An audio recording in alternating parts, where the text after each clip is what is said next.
नमस्ते दोस्तों, आज मैं एक्सप्लेन करने वाला हूँ एक और लेटेस्ट हॉलीवुड की हॉरर मूवी को जिसका नाम है अंडरटोन। तो आगे बढ़ने से पहले मैं कहना चाहूंगा कि आप चैनल को सब्सक्राइब जरूर करें और वीडियो को लाइक जरूर करें। तो कहानी शुरू होती है एक लड़की से जिस लड़की का नाम ईवी होता है। उसकी लाइफ एकदम सिंपल नहीं होती दोस्तों, बल्कि काफी ज्यादा भारी चल रही होती है। वो एक पुराने से घर में रहती है जहाँ पर उसकी एक माँ भी होती है। वो काफी ज्यादा बुरी माँ होती है जो अब जिंदगी के आखिरी स्टेज पर होती है दोस्तों। उसकी माँ ना ठीक से खा पाती है, ना ही ठीक से सो पाती है, ना ही ठीक से पी पाती है। उसके बस में कुछ रहता ही नहीं। वो बस धीरे धीरे मौत का इंतजार कर रही होती है और घर का माहौल पहले से ही काफी ज्यादा नेगेटिव और डिप्रेसिंग लग रहा होता है और ईवी के लिए ये सब मेंटली बहुत ही ज्यादा एग्जॉस्टिंग होता जा रहा होता है दोस्तों। यहीं पर हमें पता चलता है कि ईवी सिर्फ अपनी माँ का ही ख्याल नहीं रखती बल्कि अपनी पर्सनल लाइफ को भी ठीक रखने की कोशिश करती है। बट उसकी लाइफ बिल्कुल मैस होती है और उसके बॉयफ्रेंड के साथ रिलेशनशिप भी धीरे धीरे टूट रहा होता है। यानी ये कहानी एकदम नेगेटिव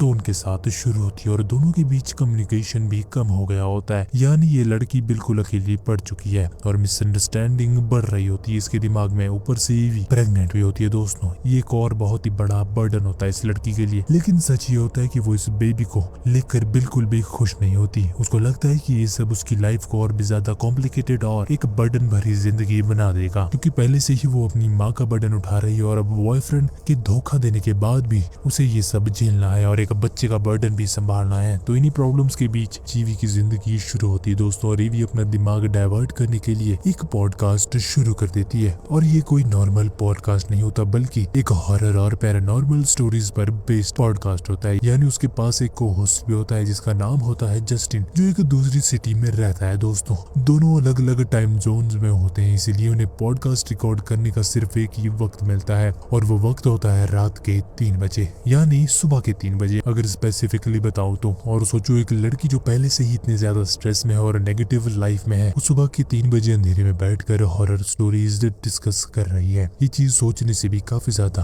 क्रीपी लगती है दोस्तों। लेकिन क्लियरली ये सिचुएशन थोड़ी क्रीपी तो बन ही जाती है और यहीं पर हम देखते हैं कि जस्टिन पैरानॉर्मल चीजों में बिलीव करना शुरू करता है। लेकिन ये एकदम ऑपोजिट होती है। वो हर चीज को लॉजिकल एक्सप्लेनेशन से समझने की कोशिश करती है दोस्तों। लेकिन एक दिन अचानक जस्टिन को एक एनोनिमस ईमेल मिलता है और उस मेल में किसी का नाम तक नहीं होता, ना ही कोई डिटेल, बस कुछ फाइल्स होती हैं जो 10 ऑडियो फाइल्स होती हैं। यहीं पर वो लड़का जस्टिन काफी ज्यादा एक्साइटेड हो जाता है और ईवी को सजेस्ट करना शुरू करता है कि वो इन रिकॉर्डिंग्स पर एक सीरीज बनाना शुरू करे। मतलब हर रिकॉर्डिंग को सुन के उस पर अपना रिएक्शन देकर एक बढ़िया सा एनालिसिस बनाकर पॉडकास्ट में डाले। यहीं पर ईवी थोड़ा सा हेजिटेट होने लगती है लेकिन फिर वो एग्री करने लग जाती है उसकी बातों पर। यहीं पर दोनों डिसाइड करते हैं कि वो इन रिकॉर्डिंग्स को एक करके सुनेंगे और चीजों को रिवील करेंगे। वो अपनी पहली रिकॉर्डिंग सुनते हैं तो पता चलता है कि ये एक कपल की स्टोरी होती है दोस्तों, जहाँ पर हस्बैंड को लगता है कि उसकी वाइफ के साथ कुछ अजीब हो रहा है। वो रात को नींद में बोलती है, चलती है और कुछ नर्सरी राइम्स को रिपीट करती रहती है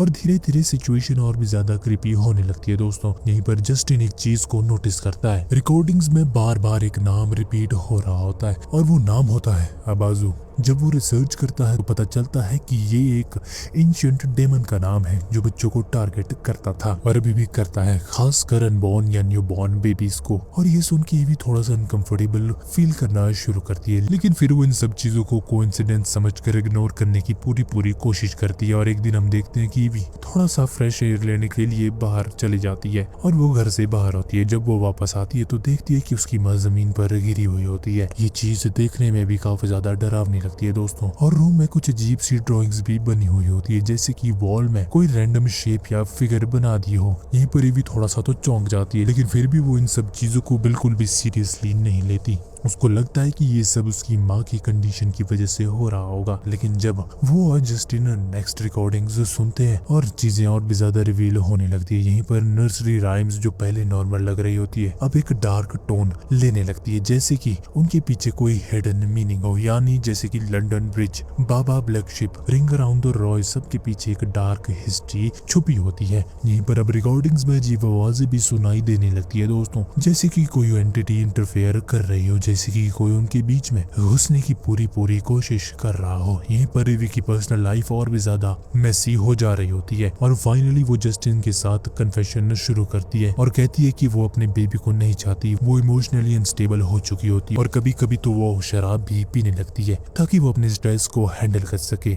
और ये शराब एक छोटे से बच्चे के लिए कितना ज्यादा घातक हो सकता है, चीज पर तो हम सोच भी नहीं सकते। यहीं पर जस्टिन थोड़ा सा कंसर्न होता है, लेकिन वो पॉडकास्ट कंटिन्यू करने का डिसीजन ले लेता है। और जैसे जैसे वो इन रिकॉर्डिंग्स के एंड पर पहुंचते हैं और दोनों डिसाइड करते हैं कि लास्ट एपिसोड्स में वो लिसनर्स को भी इंक्लूड करेंगे, मतलब लाइव कॉल्स लेंगे और लोगों से पूछेंगे कि वो इन सब रिकॉर्डिंग्स के बारे में क्या सोचते हैं। यहीं पर लाइव कॉल होती है और लाइव कॉल के दौरान एक कॉलर बताता है कि जिस कपल की रिकॉर्डिंग्स तुमने बताई थी वो दोनों अपने घर की सीढ़ियों से नीचे डेड मिले हुए थे और घर की दीवारों पर बेबी के ड्राइंग्स भी बने हुए थे और उनका एक बच्चा भी मर चुका था। यहीं पर दूसरी कॉल होती है और दूसरा कॉलर बताता है कि एक और केस में एक माँ ने अपने ही बच्चे को मार दिया था और एक और स्टोरी में एक सिरेमिक आर्टिस्ट लोगों को रिलीजियस फिगर्स बांट रहा था और फिर उसने खुद सुसाइड कर ली थी। ये सब सुन के ईवी का दिमाग फटने लग जाता है। तभी उसकी नजर अपने रूम के नाइट स्टैंड पर रखी एक सिरेमिक स्टैचू पर पड़ जाती है। वो रियलाइज करती है कि ये स्टैचू भी उसी आर्टिस्ट का